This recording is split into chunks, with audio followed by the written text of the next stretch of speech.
유승대 목사님, 은평성 결교회 기도해 주세요. 설교 표절 논란이 끊이지 않습니다. 성결교회의 규모 면에서 손을 꼽을 교회에서도 설교 표절이 있었습니다. 누가 봐도 설교 구성 내용이 표절이었습니다.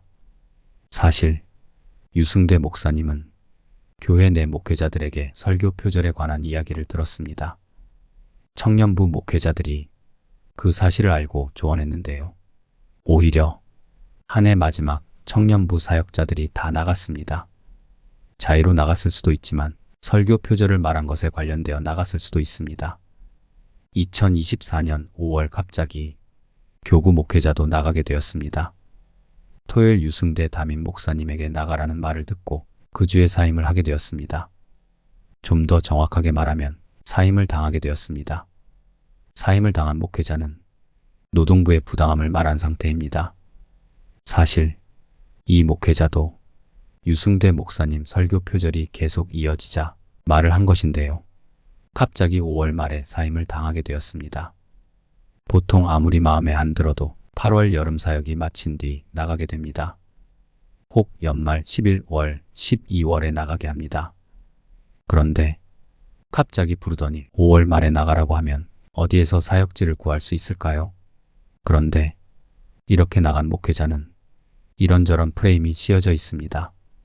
선교를 하고 섬긴 곳에서도 무리를 일으켰다고 하고 교회에서도 불순 세력으로 비춰지게 되었습니다. 정말 이 목회자가 담임 목사님을 몰아내려고 했을까요? 그렇다면 설교에 관해 직언하지 않았을 겁니다. 지금 유승대 목사님은 자신의 설교 표절 그리고 품지 못한 것에 관해 말하고 있습니다. 그러나 표면적으로 그렇게 고백하지만 이렇게 나가게 된 목회자 그리고 목회자들은 어떤 삶을 살고 있을까요? 한국 교회는 담임이 강력한 권한 가지고 있습니다. 부목회자는 나가라고 하면 나가야 하는 처지에 종종 놓이게 됩니다.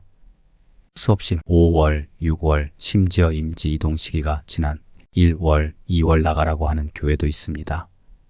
이는 절벽으로 밀어내는 것과 같습니다. 유승대 목사님 표절 설교가 아니라는 사람도 있습니다. 유승대 목사님 자신도 자신의 설교에 문제가 있다고 시인하는 상황에서 그분을 감쌀 필요가 있을까요? 오히려 나가게 된 목회자들을 긍휼히 여기고 더 기도해주고 챙겨주어야 하지 않을까요? 유승대 목사님이 포항에서 목회도 잘하고 설교도 잘하는 분으로 알고 있었는데요. 후배, 자식 같은 목회자들을 더 긍휼히 여겨줄 수는 없었을까요? 아니요. 아직도 늦지 않았습니다. 고아, 나그네 같은 연약한 아무 사역지도 없이 나간 목회자들을 끌어안아 줄 수는 없을지요? 은평성 결교회 성도님들에게 간구합니다. 자식 같고 연약한 나간 목회자들을 위해 잠시라도 기도해 주시면 어떨지요?